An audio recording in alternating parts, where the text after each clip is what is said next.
Hi, everyone, and welcome to Alzheimer Speaks Radio. Today, we're going to be doing a video interview, so you're going to be able to actually see our guest if you'd like, or you can still listen via Blog Talk.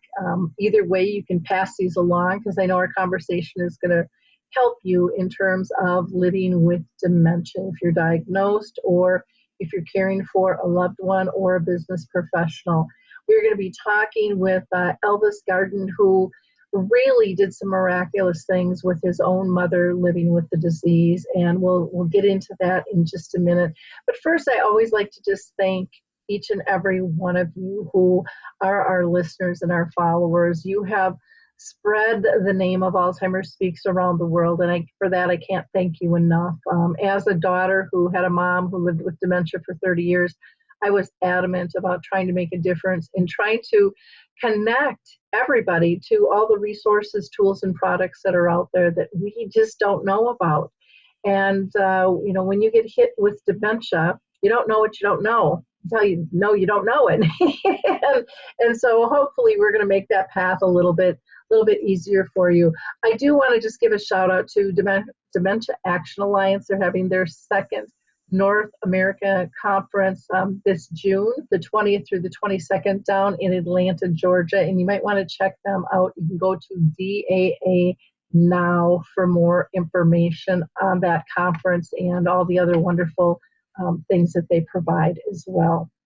So let me go ahead and introduce our guest today. We have Elvis Gardin with us, and he cared for his mother and really went the distance, who was living with Alzheimer's. He actually moved back home and removed her from an assisted living community where she was at. And Elvis turned his mother's life around the best way he knew how. And he's going to tell us exactly what he did and why he did it. His mother has since passed at the age of 90.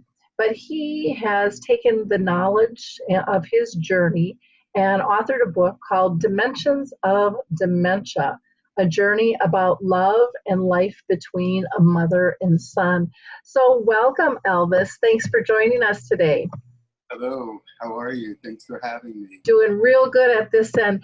Elvis, I want to start out with you telling a little bit about your mom's diagnosis. How long was she living with dementia, and how did that affect you as a son? My mom was diagnosed with dementia at the very end of 2007, and I was not living at home at the time. She was living by herself. And once the doctor said that she would need 24-hour supervision, I have 3 older siblings. They didn't step up to the plate. So I moved back home and did what I needed to do.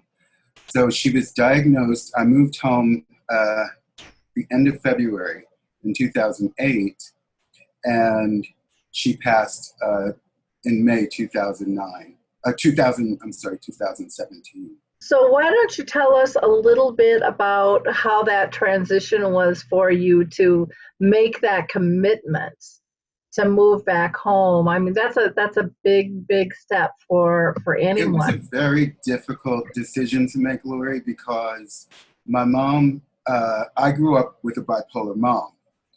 So I endured all of that from a child into adulthood, in and out of psychiatric wards and, on antipsychotic meds and mood stabilizers.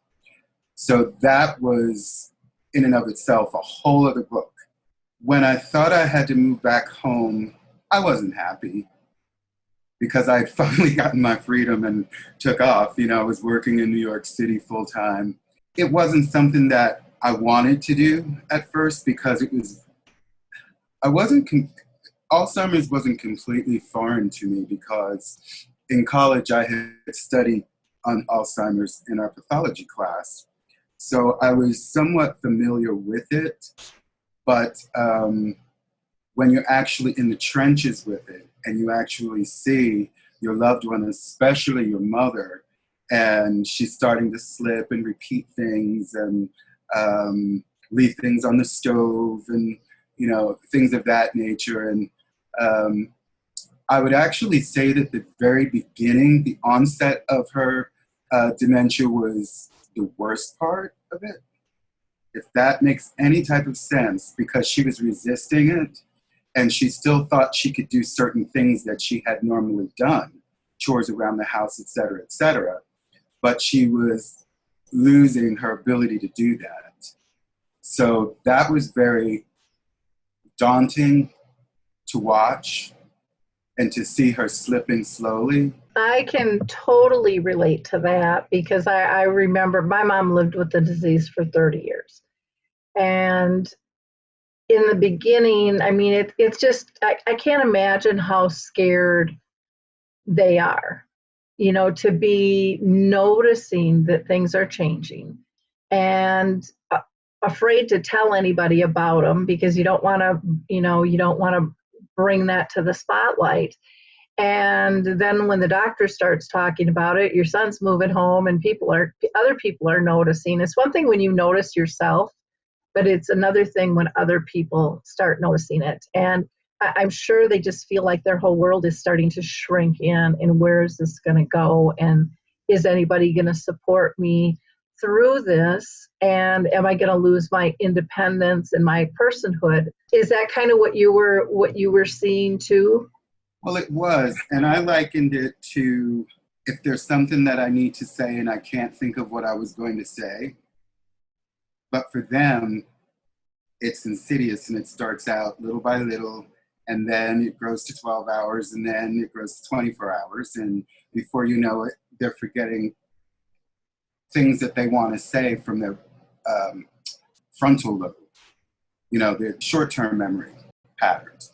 And so it was really scary, and I didn't have the support of my siblings as promised.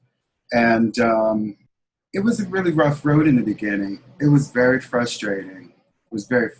I can understand that. I had an older brother. I still have an older brother and a younger brother. But I was the primary, after my dad died, and I supported my dad through the process. And I think it was looked at for me, well, you're the girl, you're supposed to do that and things. But, we didn't have the dynamics of living with a bipolar mom either, where a lot of people just say, I can't do that. That's not healthy for me to get back into that situation. And that must have weighed heavily on you. It really did. It because I dealt with a lot with her bipolar disorder. And I had my own demons and my own, I won't say psychosis, but I had my own things that I needed to work out within myself in therapy. And I felt like I didn't have a chance. She went from that. Her last nervous breakdown was in 2003. The doctors then said there was a prognosis of the possibility of dementia onset. So it was actually all the way back then, and she wasn't allowed to drive anymore. She didn't try to drive anymore. And so I had to drive 45 minutes to take care of her. And I'd come down and make her food. I'd make her care packages in the freezer. She was still capable of microwaving things at that time. And I'd go grocery shopping for her. I'd come down and do her hair for church, and just all those things, take her shopping, pick out bras, everything. So I really became her caregiver full on, I would say, in 2003. But I commuted back and forth, and I'd come sometimes on the weekends and stay with her. And by 2007, it started to progress, and I started to notice things when I would come home to visit. And it's so insidious because, and I use that word again because it was sort of short-circuited. It wasn't just full on, I can't remember anything, I'm repeating everything that I'm saying. It was very short-circuited. It was a big decision that I had to make, and I had to break my lease when I did that. I mean, at that point, I think in school I learned that bipolar disorder is a cycle of events. And when they stop taking their medication, it's just part of the cycle. I thought my mom was using emotional blackmail to keep me near and dear. So I had resentments about the bipolar disorder until I went to school. In college, that's when I learned that it was part of the cycles. So when I moved back home in the winter of 2008, I kind of felt empathy and compassion for her because I knew she was much older at this point and she really couldn't help herself. And so it kind of turned into a labor of love early on, and I just dove into it. I hired some friends because mom was private and I was private, and it was during the beginning of the recession, and I had a couple good friends that she trusted who were out of work. So I would pay them to watch her, and I would make her meals and everything. And I would go to work in New York City. We lived in New Jersey, in central New Jersey at the time. It really took some major adjustments on my part very quickly. Well, I can just imagine that. It was nice that you had friends to be able to help out and to be able to support you through that. Now, did you keep her at home the whole time? I kept her at home for as long as I could, for as long as it was safe. Because I would be in the middle of a shift at work and get a phone call from my neighbor that my mom had locked herself out. At the time, she was capable of, I enrolled her in daycare, adult daycare. So during the day, she was at adult daycare. Someone would be there at the house when she got off the bus, and she knew how to come into the house. In the morning, I got her up, got her ready. She was still able to bathe at that time on her own. I would pick her clothes out, get her dressed, get her nice and pretty, and put her on the van, and she would go to adult daycare. And she would get home at about 3 in the afternoon, and I didn't get home from work until about 9:30 at night. So I had someone there in that gap of time. She was able to do that, but then she would try to cook for me because she thought I was her husband. She thought I was my dad. So she would try to cook, and it was a nightmare. And eventually she began to lose her key at daycare. So she would wait at my neighbor's upstairs, and sometimes I would have to leave work early and drive back to New Jersey to let her in and, just be there with her. And then other times, the people I had caring for her while I was working, they had a key as well. So it was quite an experience. Well, one of the things that I like that you said was I kept her home as long as it was safe. And a lot of people don't put that safety into the equation, and it's so critical because it has to be not only safe for them, but for you as well. Right. And there's so many different levels of safety. So when you felt that it wasn't safe anymore, can you talk about how you went about picking a place and what happened once she moved? Mom and I always had this pact that I would never put her in a nursing home or anything like that. However, I have a cousin who's a CNA, and my aunt lives in North Carolina, and both of them would occasionally warn me that if anything happened to her, I would be liable for it. And once she began to leave things burning on the stove, and then once the gas was on and the neighbors smelled gas and called the fire department, once she began doing things like that, she wasn't a wanderer. Only once did she wander, twice. Once it got to that point, and I was just worn out at this point because I didn't know how long this would go on. I mean, your mom had, dementia for 30 years. I can't imagine. And, I had other friends who had parents who were in their 90s and had had it for 15 years. So I thought, wait a minute, I just got the dream job of my life. I don't know how long this is going to go on, and I don't know how safe this is. I'd gotten a child safety knobs from Kids R Us or Babies R Us, and it just got to a point where I had to really, really pray about it and make a strong decision and stick to that decision. So it took me well over a year to find a place. I was so protective of her. And I had worked in a nursing home when I was in high school. So I knew some of the horrors of nursing homes. And I would go to them, and I advise this to anyone, go when they don't expect you to show up. Because that's when you really see the goings on in there. So none of the places were good enough. And then I struck a deal with a place in Cranford, New Jersey.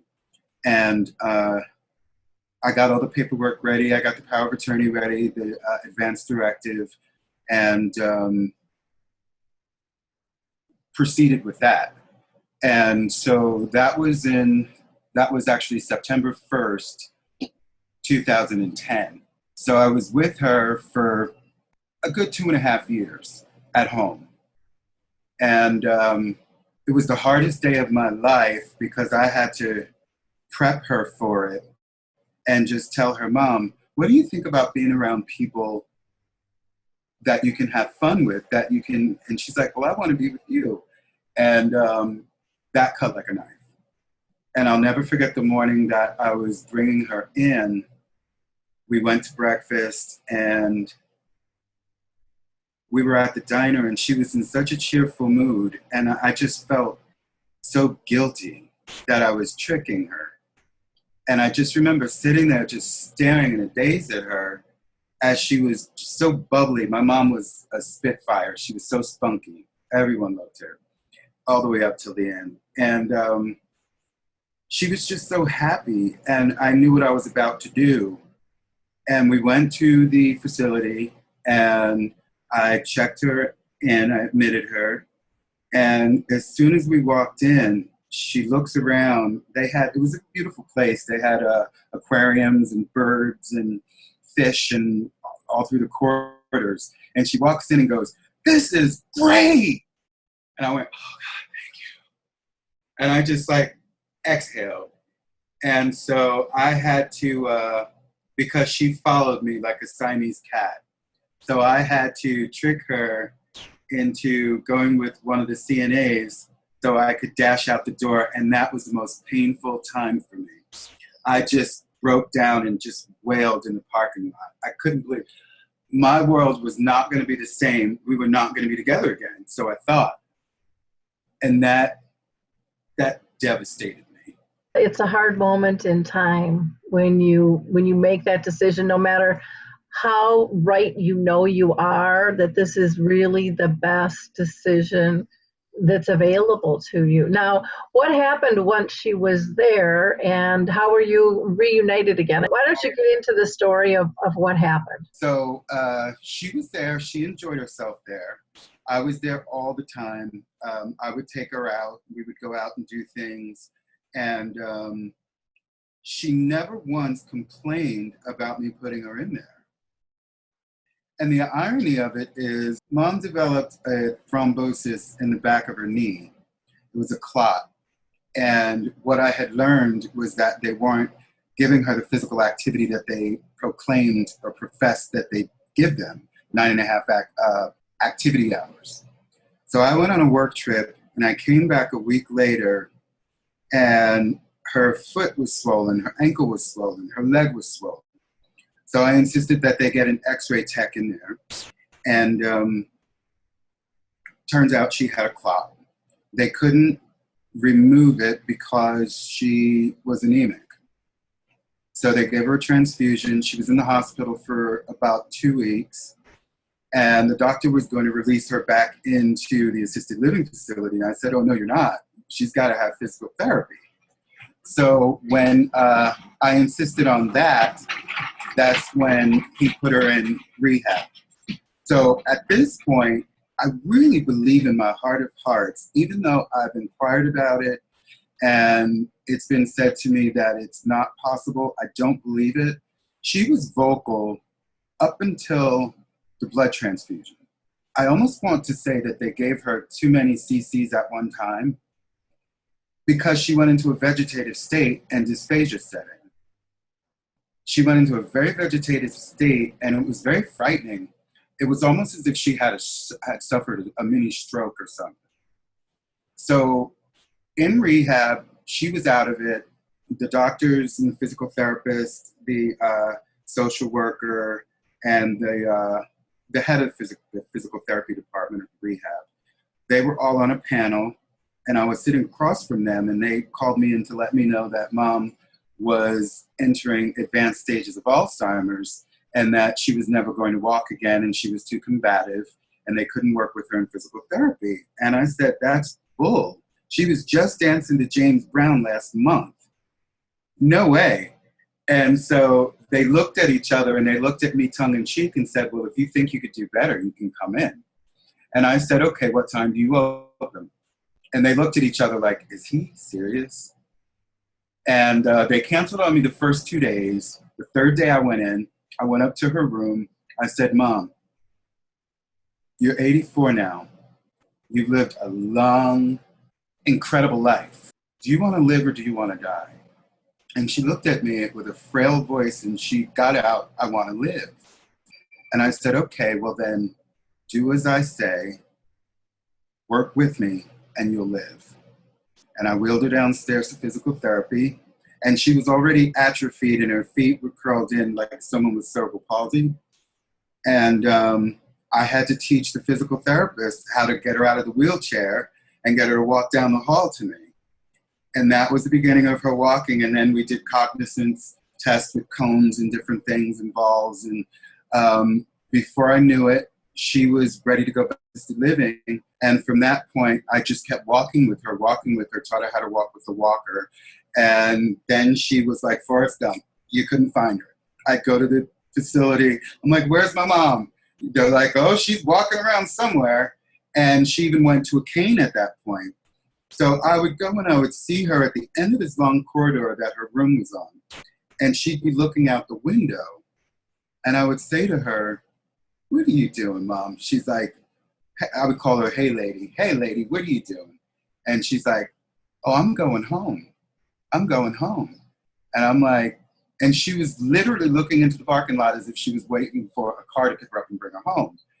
Unbeknownst to me that I would actually be bringing her home on December 15th, 2013 to live with me again. So it was incredible. Even that decision, because I was free. Once she was in assisted living, I had a level of freedom, even though I was there all the time. But I couldn't sleep at night. My conscience was bothering me. And something just laid on my heart. And I just said, I think I can do better than them. I think I can really do better than them at the facility. And so I really thought about it long and hard, spoke with her social worker at the community mental health center that I took her to, because she was still going there for visits and blood work. And he didn't think it was a good idea, and he tried to talk me out of it. He said, people usually do that, and within 6 months, they're pulling their hair out, and they can't get a bed again at the facility. And I said, well, it's a chance I'm going to have to take. I thought about it already. And I brought her home. I brought her home with me on December 15th, 2013. And in 11 days, I had her off 34 pills a day that they were pumping her with. I did a sort of natural chelation therapy. I had her juicing. And that's incredible. When you took her off the medications, did you work with the doctor in terms of pulling her off, or did you just make those decisions yourself? I made the decisions myself, because what had happened was her cholesterol was high at one point, and the staff doctor at the facility was awful. And he still had her on blood thinners, and he had her on an iron pill that was making her terribly constipated. And I hinted around with her social worker, and I said, well, listen, about a year ago, 2 years ago, you asked if I wanted to take her off of the carbamazepine and the Tegretol because the dosage was so low.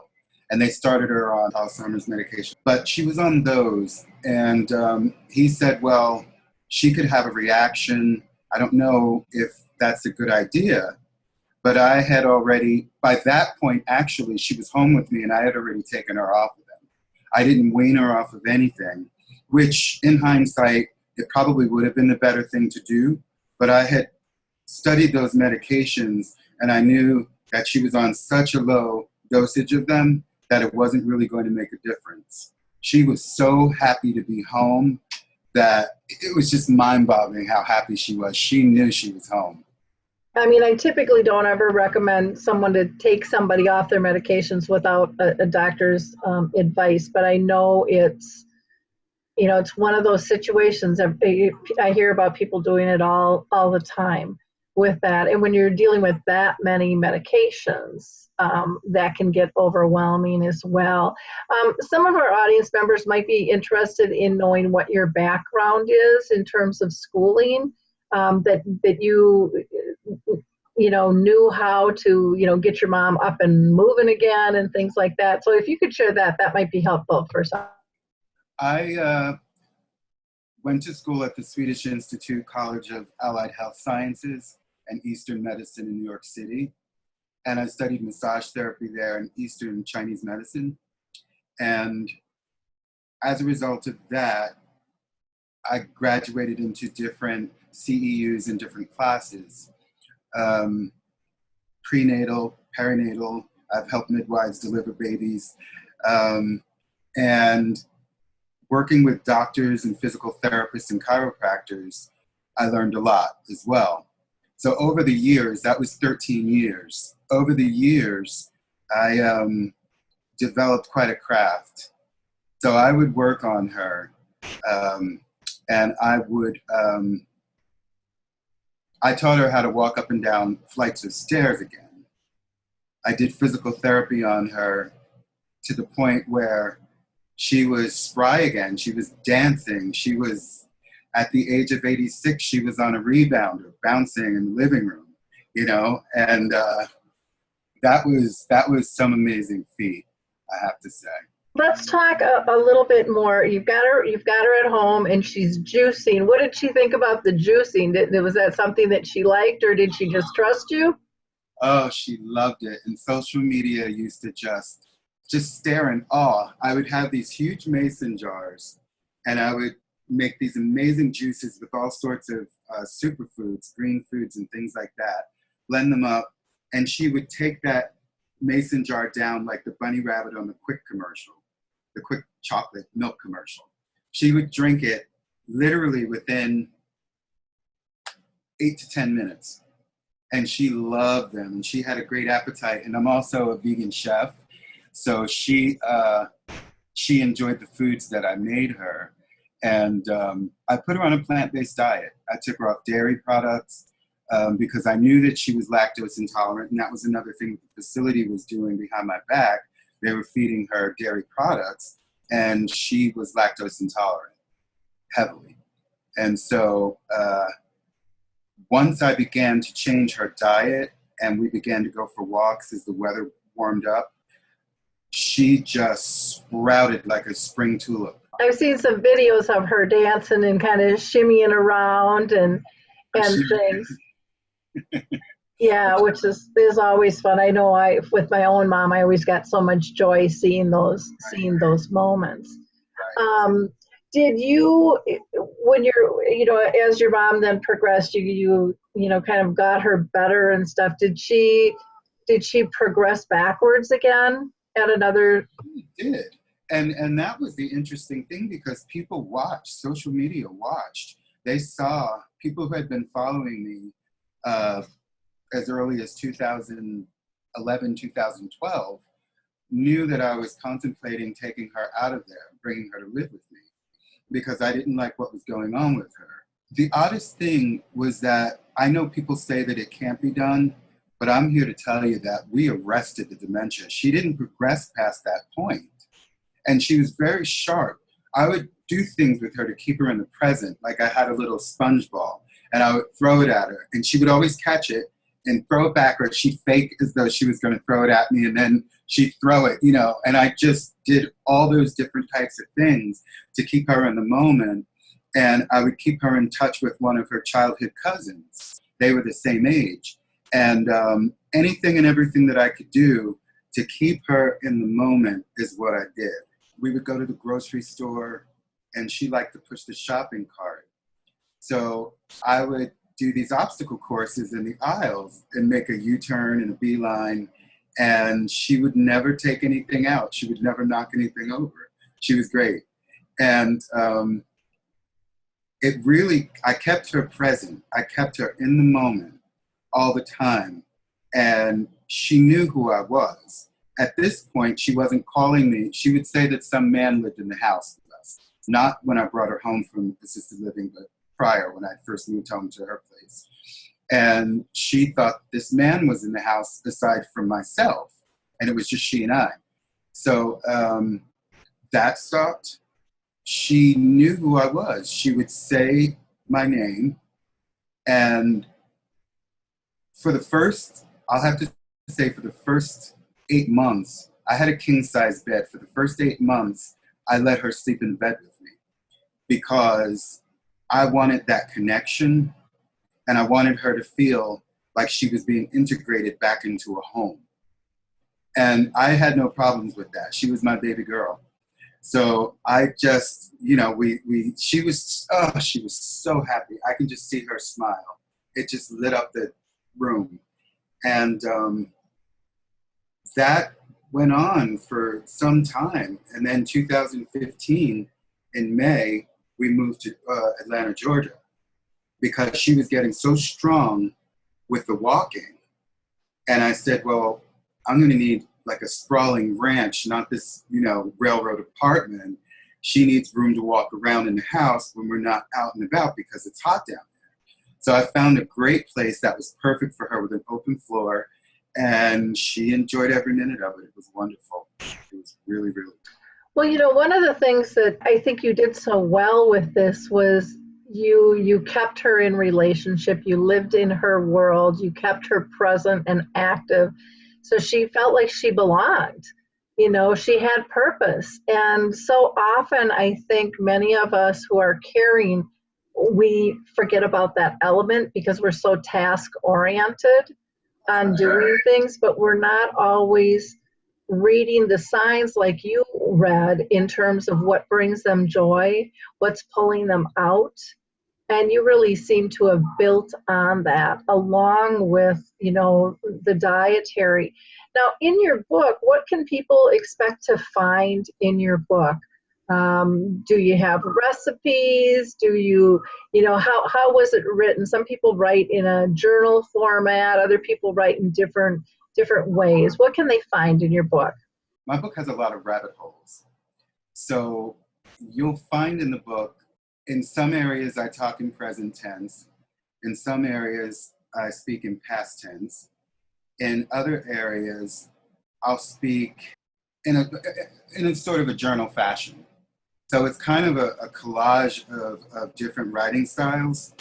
I do speak about a little bit about her bipolar disorder, and then I do speak about what it was like in the beginning, what I went through with the doctors, what I went through in legal battles with my older siblings.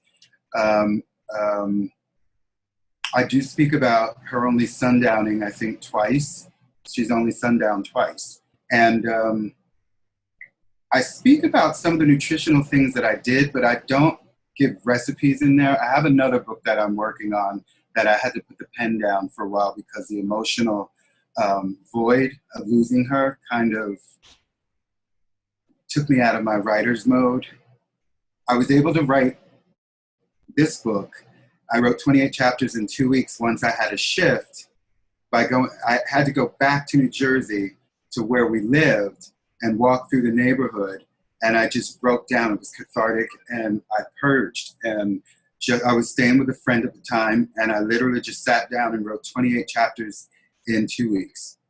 And you can find a lot of information, just things that I experienced with the medical industry, the way that I took control at the hospitals, because towards the end, she developed 2-stage 4 ulcers on her right foot. And so I got them to debride that. They wanted to amputate her leg, and I said, no way, no how. You're not going to do that to her now. She's 89 years old. Debride it, and I'll take care of it. And in 3 weeks, it was granulated. I used colloidal silver and all sorts of things, and the cardiovascular surgeon that I used is one of the best in the country. He owns half the hospital she was in. And he fist bumped me, and he said, I've never seen such beautiful scars heal so fast. And so we did that, and I talk about that. I talk about some of the run-ins I had with certain doctors who were elder discriminatory. They just don't really care once you pass 65 if you can't speak for yourself. If you can't advocate for yourself, then you're really in trouble, because they'll give you anything. They'll tell you anything. They didn't even tell us that she had stage 3 at the time, kidney disease. And that was something insidious that would have happened as early on as 2005, 2006, 2007. She was doing so well. My mom didn't even so much as catch a cold. There was a time or two where she had, what's it called? Not cellulitis. It's almost like gout. I can't think of it. It escapes me now. Starts with this. It's a CE, colitis or something. I can't think of it. And her hands would swell. And even with that, I took her to urgent care, and they didn't know what to do. I brought her home and did some remedies on her, which I do share in my book. They were just some essential oils, and I put socks on her hands so she wouldn't rub them the way that she would. And the next day they were healed. So there were a lot of different homeopathic things that I did for my mom that I do share in my book. But I will share the recipes. I am almost finished with the book. It's called Decadent Vegan. And those are all the recipes that I used. And I also have a mini recipe book that is geared towards people with kidney failure who can't take in more than, say, 2,000 milligrams of potassium because their kidneys won't flush it. Well, that is very helpful. I think, you're so honest about the story, the good, the bad, just that emotional roller coaster, the stories of family, not always getting along. And most families, they have their moments, some are constant and others are just moments, but that's a frustrating, draining time. How did your family respond to your book? We have severed relationships. My 3 older siblings didn't come to their mom's funeral. So that was a matter of, I still really don't know until this day. And I just lost a brother, as I think you know, last week to multiple myeloma. And so there was no closure. They just didn't come because she didn't have anything to leave them. As a result of that, and they left me holding the bag like they always pretty much did, I had to bury her alone. My niece was with me. She was a godsend. My mom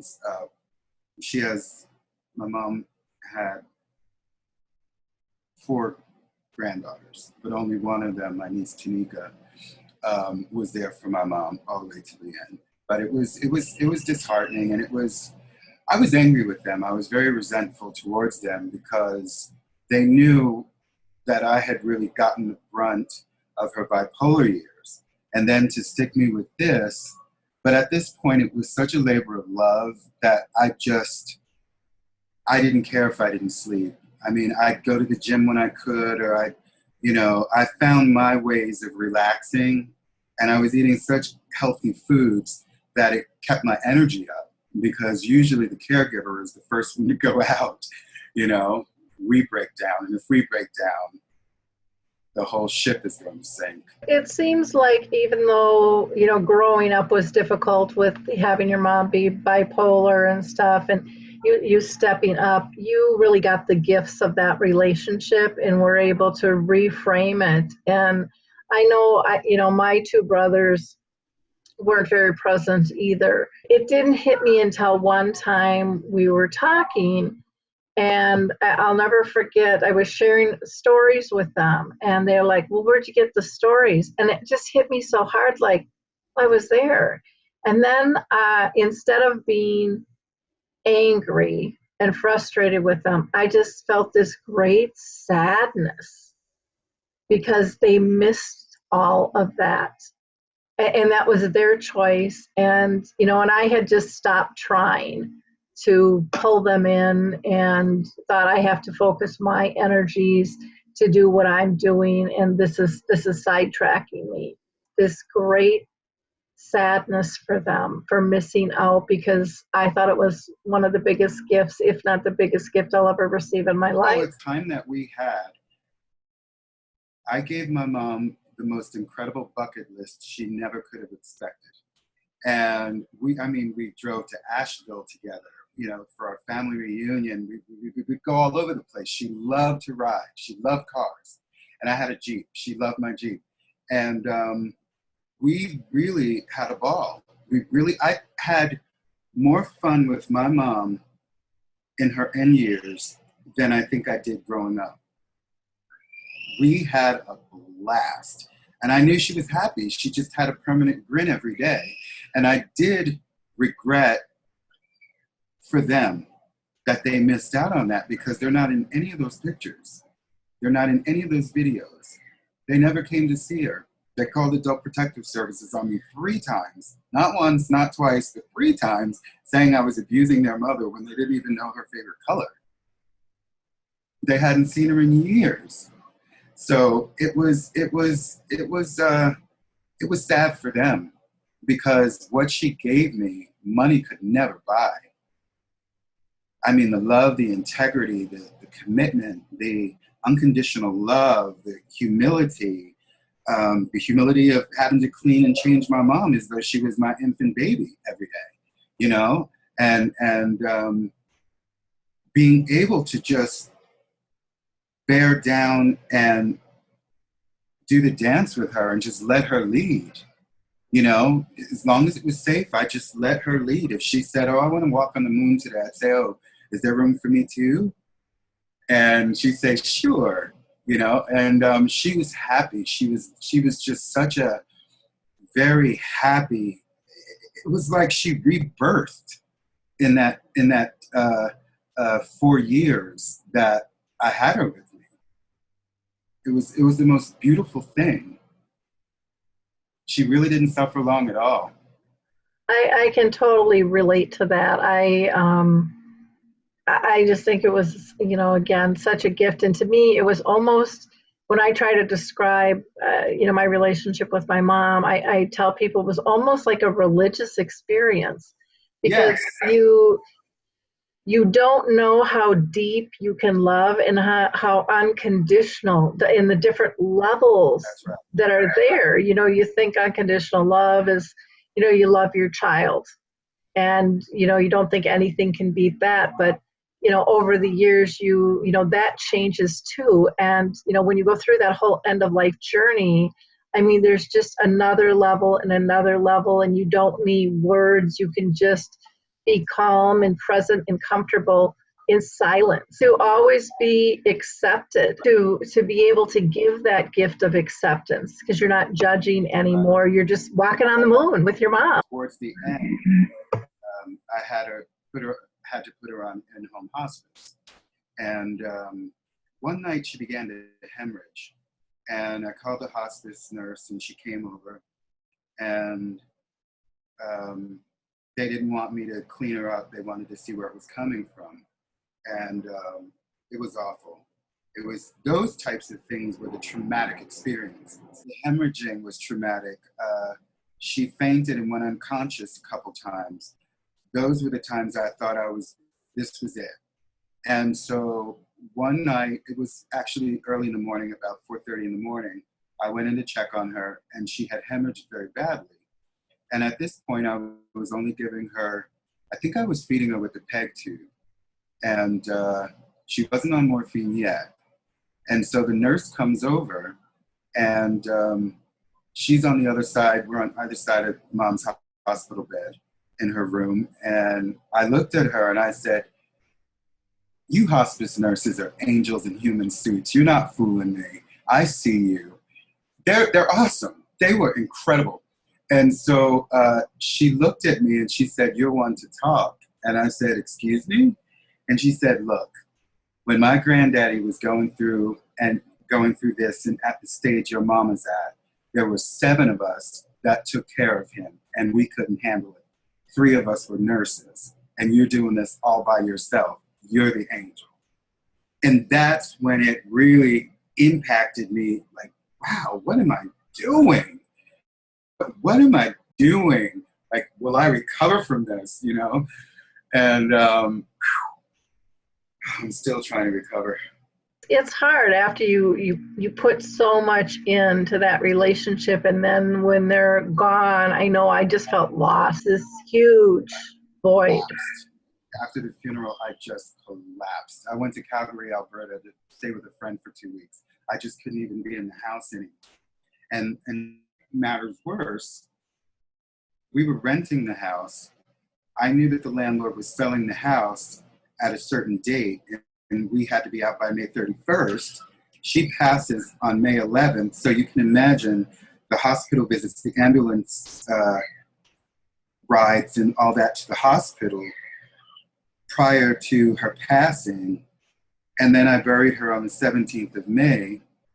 And in doing that, I had 2 weeks to pack up a 12-room house and get out.